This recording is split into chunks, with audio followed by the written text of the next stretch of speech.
도깨비와 장승 할아범을 믿게 된 사연. 도깨비랑 장승을 믿을 만한 계기가 뭐가 생긴 거네. 안녕하세요. 매번 유튜브로 영상을 보다가 이렇게 글을 쓰게 되었습니다. 감사합니다. 네, 카페 오셔가지고 이런 식으로 적어주시면 되고요. 글 쓰는 재주가 너무 없어 쓰지 말까 하다가 이렇게 글을 쓰게 되었는데요. 보시는 분들 모두 너그럽게 봐주셨으면 합니다. 네, 다 착하신 분들이라 충분히 잘 보실 것 같습니다. 그런 걱정 안 하셔도 되고요. 2022년 미신에 큰 관심이 없던 제가 도깨비와 장승 할아범이라는 존재를 믿게 된 사건이 있었습니다. 일단 글을 시작하기 전 도깨비와 장승 할아범에 대해 이야기를 시작하는데 전체 내용을 이해하는데 쉬울 것 같아 설명을 하면, 저는 강원도의 시골이 고향입니다. 저희 집이 특이한 점은 옛날부터 도깨비밥을 챙기고 있다는 겁니다. 도깨비밥이요? 도깨비밥은 그냥 밖에 무슨 제사 지내는 것처럼 이렇게 상을 차려놓는 건가? 도깨비밥, 그리고 명절이면 도깨비 잔치상이라고 하여 고기와 나물, 떡, 술 등을 간소하게나마 준비를 하는데요. 부모님께 듣기로는 증조 할아버지의 아버지 때 시작된 것이라고 하셨습니다. 아버지께 듣기로는 증조 할아버지의 아버지, 즉 고조 할아버지 때 도깨비에게 몇 번 술과 밥을 챙겨주었다가 도움을 받은 것이 있어 도깨비 밥을 챙기기 시작한 것이 지금까지 내려오고 있다고 하였습니다. 우와,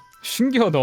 아니 그 도깨비 밥을 차려줬는데 심지어 도움까지 받은 거잖아. 근데 특이한 점은 고조 할아버지, 증조 할아버지, 할아버지, 아버지까지 최소 두세 번의 신비한 경험을 하셨다는 겁니다. 한 예로 10여 년 전 아버지께서 약속이 있어 나가셨다가 밤늦게 집으로 오던 중 차에 문제가 생겨 갓길에 잠시 차를 정차했는데, 정차하자마자 맞은편에서 트럭이 중앙선을 넘어 아버지 뒤에서 따라오던 차와 정면 충돌을 한 사건이 있었습니다. 근데 그 후 아버지가 너무 놀라 차에 문제가 생겼다는 것을 잠시 잊고 사고 지점에서 조금 떨어진 다음 사고차를 확인해야겠다는 생각에 움직였는데 차는 아무 문제 없이 움직였다는 겁니다. 중앙선을 넘은 차는 음주운전 차량으로 아버지 뒷차와 중앙선을 넘은 차 모두 운전자 사망사고였습니다. 근데 저는 예전부터 하던 일이라 도깨비를 믿는 것보다 그냥 집에서 하는 거니까, 옛날부터 해오던 거니까 라는 생각으로 준비를 돕고 했었습니다. 이때까지는 도깨비에 대해 그저 전래동화 속 이야기로만 치부를 했습니다. 또 하나, 장승 할아범은, 할아버지는 제가 태어나기 전에 돌아가셨는데 할아버지가 벼락 맞아 죽은 소나무를 가져다가 장승 2개를 만들어 마당 입구에 만들어 놨고, 미신이지만 집안의 평안을 위해 도깨비밥 할 때 밥 한 공기를 더 떠서 장승에 올리고 술도 따르고 기도도 드렸다고 했습니다. 할아버지는 그 장승을 참 애지중지 하셨다고 했고, 아버지도 할아버지의 유산이라는 생각에 할아버지가 하셨듯이 애지중지 관리를 하셨습니다. 근데 전 장승과 도깨비를 한낱 미신 취급을 했고, 장승은 대갈장군이라고 놀리기 일쑤였죠.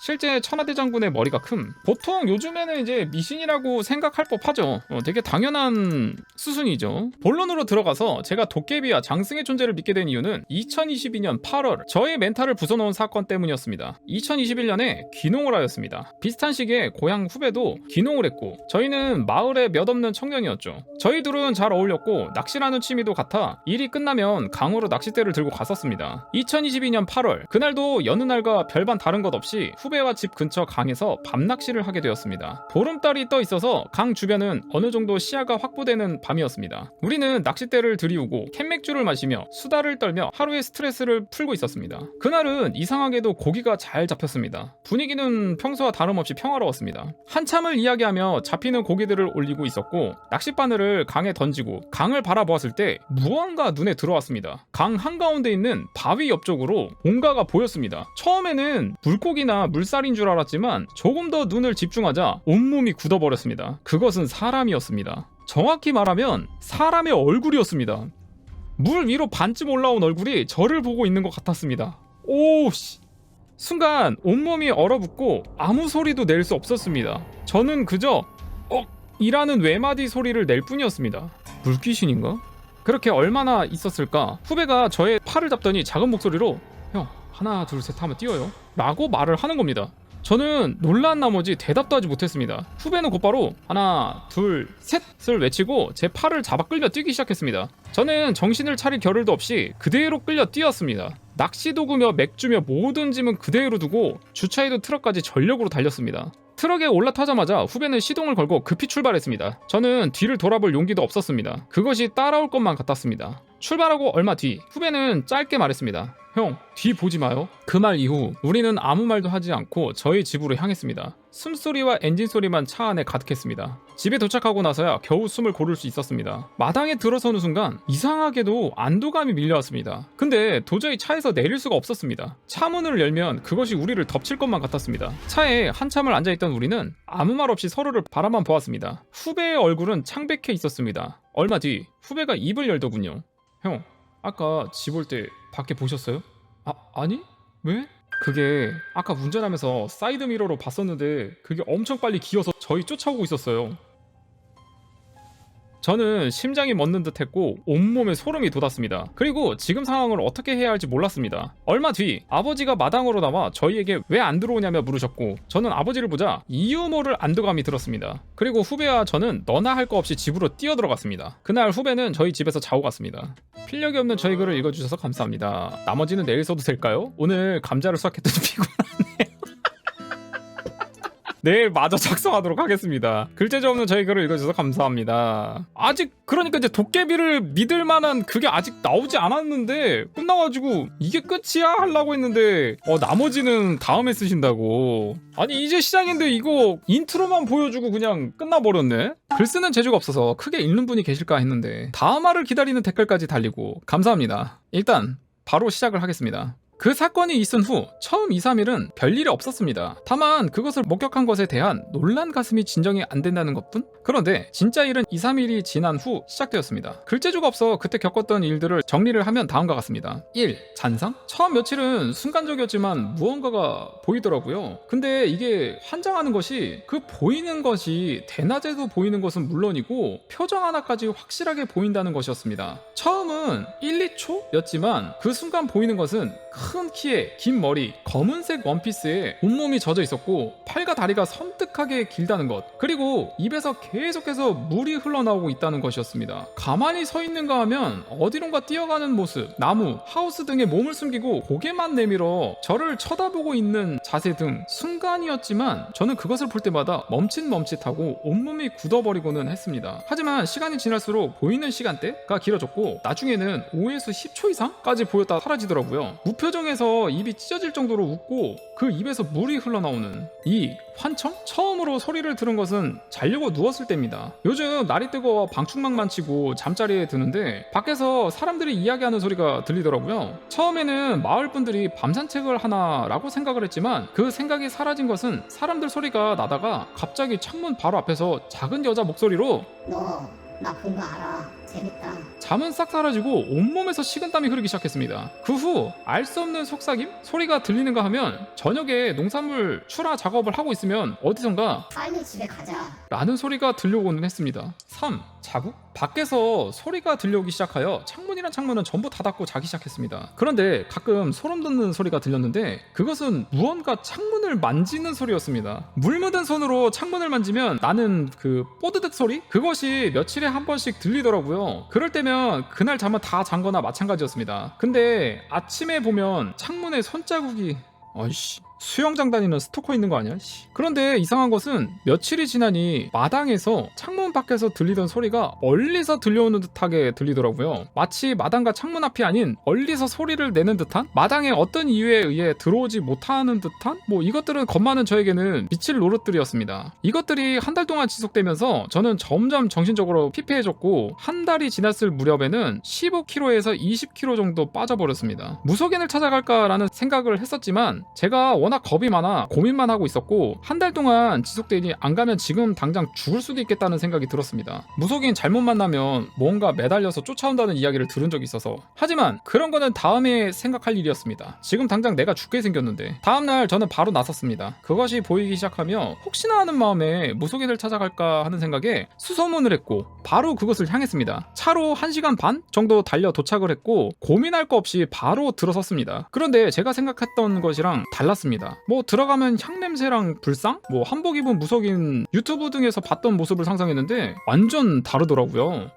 그냥 일반 가정집 같은? 처음에는 제가 잘못 들어간 줄 알았습니다. 그런데 한 아주머니가 저를 살갑게 맞이해 주셨고 온화한 미소를 띠며 어서오세요 라며 맞이해 줬습니다. 저는 그분의 안내에 따라 들어가서 소파에 앉았고 그분은 아무 말 없이 한참 저를 보더니 마음고생 많이 하셨죠?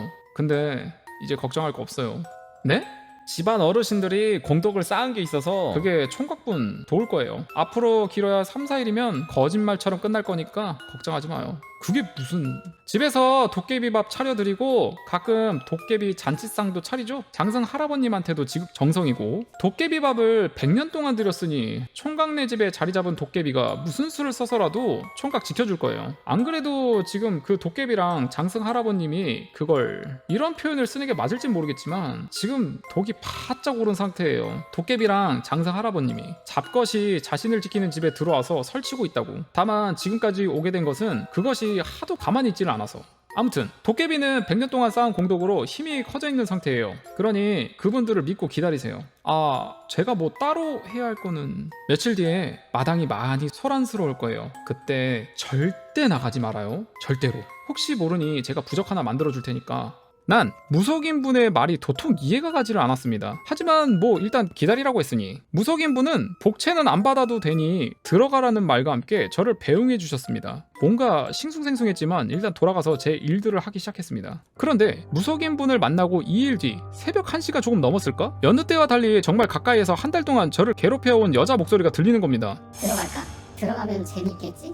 오씨. 그런데 그 여자 목소리가 끝나기 무섭게 마당에서 정체모를 소리들이 들리기 시작하더라고요. 처음에는 무슨 저벅저벅 걷는 소리와 함께 거친 숨소리가 들리더니 뭔가 나무 부러지는 소리? 뭔가 딱히 표현할 만한 게 생각이 나지 않는... 아니, 지금 생각하면 이 세상의 소리가 아니었습니다. 소름 돋는 소리들이 들려오면서 중간중간 비명소리 또한 들렸습니다. 그 비명소리는 저의 심장을 찌르는 듯 했습니다. 온몸에 소름이 돋고 식은땀이 비오듯 쏟아졌고, 너무 무서워서 이불을 뒤집어 쓰고 사시나무 떨듯 덜덜 떨기 시작했습니다. 그 소리는 한동안 이어졌고 저는 중간에 너무 겁이 질린 나머지 정신줄을 놓고 기절을 했습니다. 정신을 차리고 보니 아침 7시쯤? 밖은 조용했고 조심히 나가보니까 그저 고요하기만 한 평범한 아침이었습니다. 마루에 앉아서 한참을 멍하고 있었고, 무슨 정신에서였는지 장승 쪽으로 발걸음을 옮겼고, 제 눈에 들어온 것은 장승의 오른쪽 귀 부분이 무언가 심하게 핥힌 듯한 자국이 있었습니다. 그 일이 있고 이틀 동안 저는 아무 일도 하지 못했습니다. 새벽에 그 소동이 자꾸 생각이 나서 무속인 분께 연락을 드렸을 때는 지금까지 해왔던 것처럼 지극정성으로 모시고 밥과 술을 잘 올리면 된다는 말만을 하셨습니다. 그 일이 있은 후 한동안 밥과 막걸리, 간단한 고기를 올려드렸고 거짓말처럼 저를 괴롭히던 것은 사라지게 되었습니다. 그리고 며칠 뒤 어머니께 처음 그것을 목격했던 곳에 대한 이야기를 듣게 되었습니다.